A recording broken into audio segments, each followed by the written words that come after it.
menginspirasi saya bahwa kebijakan politik itu penting untuk mengubah wajah dari masyarakat. Jadi kesejahteraan masyarakat, apapun situasinya, baik pendidikan, infrastruktur, sosial dan sebagainya, itu datang dari keputusan politik. Apakah media sosial memainkan peran penting?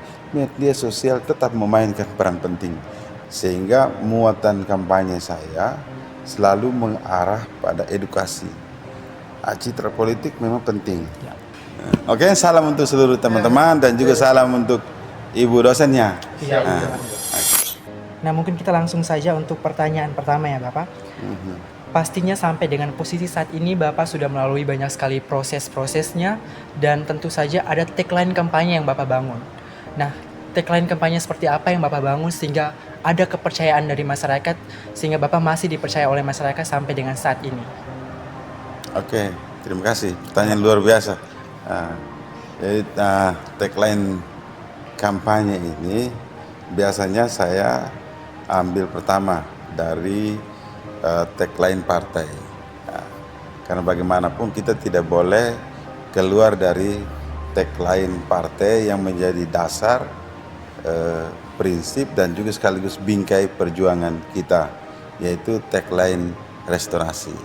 Dari situ saya kembangkan dengan tegar di jalan restorasi, menjalani politik kemanusiaan untuk kerakyatan. Itu biasanya saya lakukan. Jadi tagline inilah yang membingkai saya selalu dalam proses kampanye saya, sehingga muatan kampanye saya selalu mengarah pada edukasi.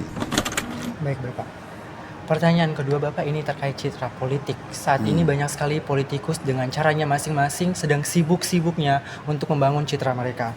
Nah, Bapak sendiri bagaimana Bapak membangun dan mempertahankan citra politik di mata publik, serta apakah peran media sosial turut andil dalam bagian untuk membangun citra politik Bapak, dan bagaimana Bapak menghadapi kritik dan serangan politik dari luar Bapak? Oke. Citra politik memang penting, tapi dia tidak boleh dibuat tidak apa adanya. Jadi dia harus berjalan apa adanya.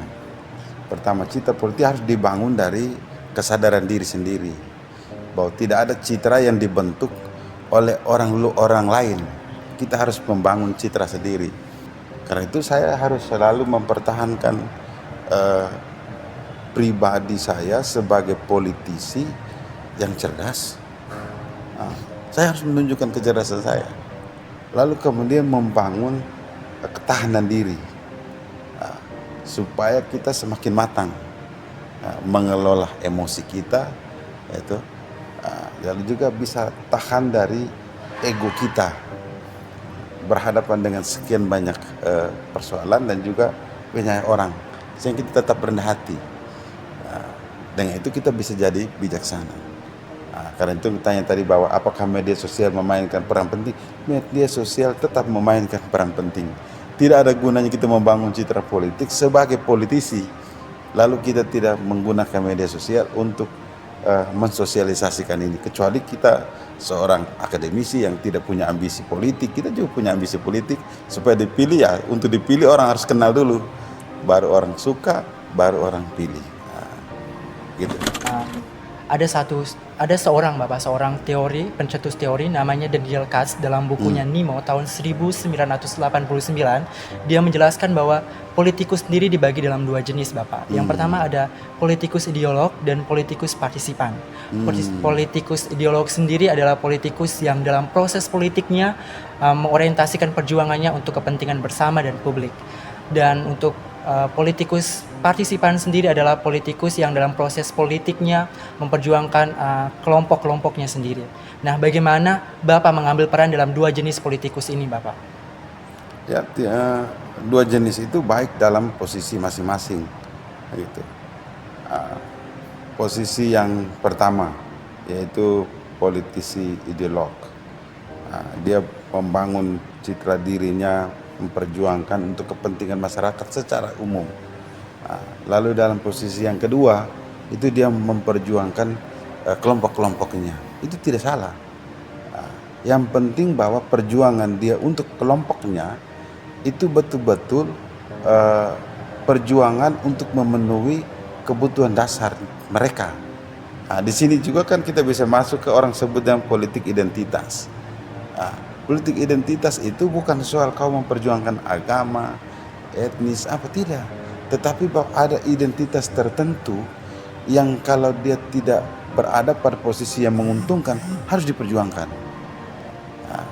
Tetapi saya berada pada posisi yang pertama, yaitu ideolog, karena saya mengilhami ideologi Nasdem ya tadi restorasi, mengilhami politik kemanusiaan untuk kerakyatan, lalu berjuang untuk itu tanpa melihat sebelah mata. Baik Bapak. Untuk pertanyaan terakhir Bapak, boleh dong Pak kasih saran dan pesan untuk anak-anak muda yang mungkin saat ini sedang mempersiapkan diri mereka untuk terjun juga dalam dunia politik nih Bapak. Pesan apa sih yang mau Bapak sampaikan untuk generasi muda, terkhususnya di NTT sendiri? Oke. Baik, pertama anak muda harus melek politik.